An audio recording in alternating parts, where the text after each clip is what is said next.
Before we begin this incredible story of justice and moral dilemmas, make sure to like the video, subscribe to the channel, and hit the bell icon so you never miss powerful stories like this. In today's documentary-style breakdown, we explore one of the most famous moral dilemmas ever taught in classrooms. Imagine you're driving a high-speed trolley, racing uncontrollably down a track. Far ahead, 5 workers are busy repairing the line, unaware of danger. You try braking, but the system fails. You panic because collision means certain death for them. But then you notice a side track branching off to the right. Only one worker is standing there, alone, fixing the rail. Your steering still works, so you can choose to turn. Turn and kill one, or go straight and kill 5. What would you do in that split second? Most people, when asked, say they would turn the trolley. Their reasoning is simple: better to lose 1 life than 5. It feels logical, mathematical, almost instinctive. We're naturally drawn toward minimizing harm. This idea is called consequentialist thinking. It focuses on outcomes rather than intentions. In this case, 5 saved is better than 1 saved. But the dilemma doesn't end there. The moment we accept this principle, new questions arise. How far are we willing to go to save more people? To challenge this reasoning, philosophers add a twist. Imagine now you're not the driver, but an onlooker on a bridge. A runaway trolley is heading toward the same 5 workers. You can't stop it, shout, or warn them. But beside you stands a very large man leaning over the edge. If you push him, his body will stop the trolley. He dies, but the 5 workers live. Suddenly, the same logic feels uncomfortable. Few people say they would push him. Why does the principle change here? People argue that pushing someone feels more like murder. It's personal, direct, intentional, and physical.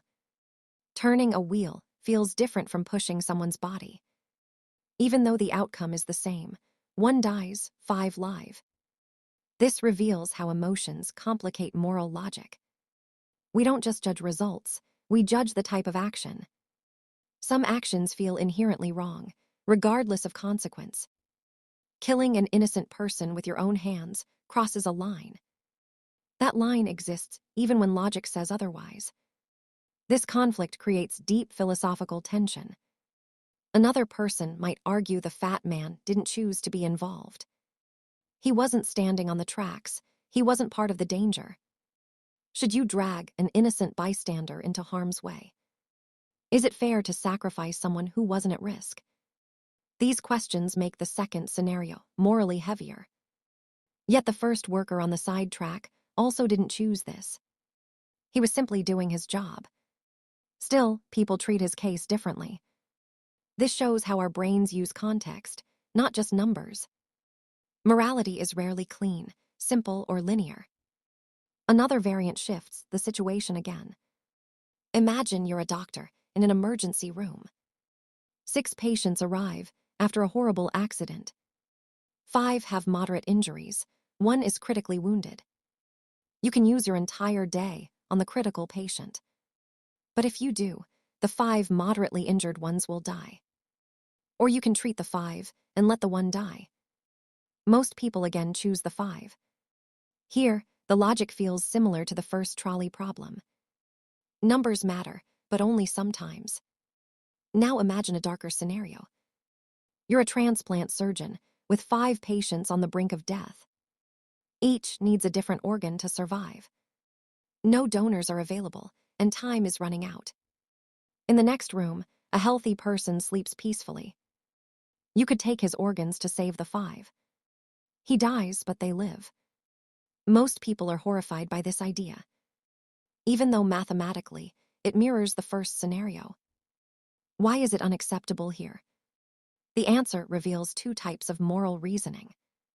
Consequentialism, which looks only at outcomes, and categorical reasoning, which focuses on principles. A categorical thinker says, some actions are wrong no matter the consequences. Killing an innocent person for their organs feels absolutely wrong. It violates human dignity and autonomy. It treats a person as a tool, not a being. This intuition runs deep in human psychology, even when logic suggests otherwise. To understand these concepts deeply, philosophers study them for years. Thinkers like Jeremy Bentham championed consequences. He believed morality means maximizing happiness. This view is called utilitarianism. It says the right thing is whatever benefits the most people. Simple, clean, and appealing at first glance. But real life is messy, emotional, and unpredictable. Numbers don't always capture moral truth. People don't want to treat human beings like statistics. And that's where conflict begins. Bentham argued that humans follow pleasure and avoid pain. So decisions should aim to increase overall happiness. Policies, laws, and personal choices should use this rule. But critics ask, what about rights? What about justice or fairness? Are lives interchangeable like math problems? Does saving 5 always justify killing 1? The debate has lasted centuries. And every generation studies new examples. Because the world keeps creating new dilemmas. Opposing Bentham is German philosopher Immanuel Kant. He believed morality doesn't depend on outcomes. Some actions are absolutely wrong. Killing, lying, and using people as tools are forbidden. Not because of consequences, but because of principle. Kant argues humans deserve respect as ends in themselves. This means they can't be sacrificed for others, even if doing so saves more lives. This view protects individuals from exploitation, but creates hard choices in crisis situations. These moral theories shape modern laws and social debates. We use them when arguing about justice and fairness. Issues like war, medical ethics, and public policy depend on them. But most people follow intuition rather than philosophy. We feel our way through dilemmas, sometimes using numbers, sometimes using principles. Rarely do we stay consistent. This inconsistency is part of being human. Our values conflict with each other, and dilemmas expose those conflicts. The trolley problem appears simple, but reveals deep truths. It exposes our hidden biases and emotional reactions. It tests whether we value lives equally. It shows how context changes our decisions. It highlights the difference between killing and letting die. It challenges our beliefs about sacrifice. It forces us to pick between logic and emotion. It makes us confront uncomfortable questions. There are no easy answers, only thoughtful reflection. Now imagine taking these dilemmas into real-world settings. Politicians face similar choices during disasters. Doctors make heartbreaking triage decisions every day. Military leaders weigh lives in wartime strategy. Engineers program self-driving cars to make life-and-death decisions. Who should be saved? Who decides? Which framework should guide these choices? The debate becomes more urgent with technology, because machines require explicit rules. Beyond politics, these dilemmas teach us something personal. They ask, what kind of person do you want to be? Someone who focuses on outcomes, or someone who stands by moral principles? Do you value the many over the one? Or do you protect the individual even at great cost? There is no universal right answer, but everyone must form their own philosophy. These questions shape character. They shape our identity. Philosophers warn that exploring morality deeply is risky. It forces you to question beliefs you've held for years. It makes the familiar seem strange. Once you see ethical problems clearly, you can't unsee them. You become more aware, more critical, more reflective. This can be unsettling, but is also empowering. Socrates himself faced criticism for questioning norms. Yet he believed examining life is essential. Philosophy reveals uncomfortable truths, but also opens the door to wisdom. Another danger is falling into skepticism. People sometimes give up and say, Everyone has their own opinion. But this avoids the real work of moral reasoning. Philosophers argue that giving up is not a solution, because we live our answers every day. Every choice reflects a belief, whether we admit it or not.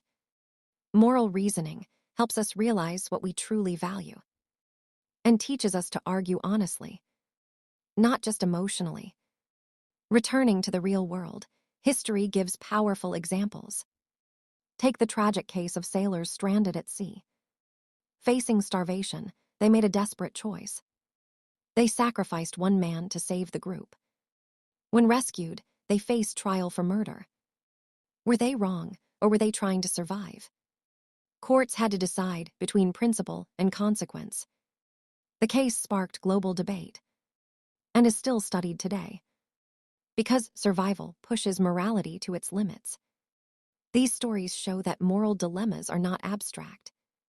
They happen in hospitals, oceans, battlefields, and daily life. They challenge us to think before judging others. People under extreme pressure make impossible choices, and we never truly know what we would do until the moment arrives. This is why studying ethics matters. It prepares us for real-life decisions, ones that affect others deeply, ones that reveal who we are. In the end, moral philosophy doesn't give perfect answers, but it teaches us how to reason, question, and reflect. It sharpens judgment and opens the mind. It encourages compassion, understanding, and fairness. It forces us to face uncomfortable truths, but also guides us toward better choices. The journey is challenging but transformative. By exploring dilemmas, we explore ourselves. And in that process, we grow. That is the true power of philosophy.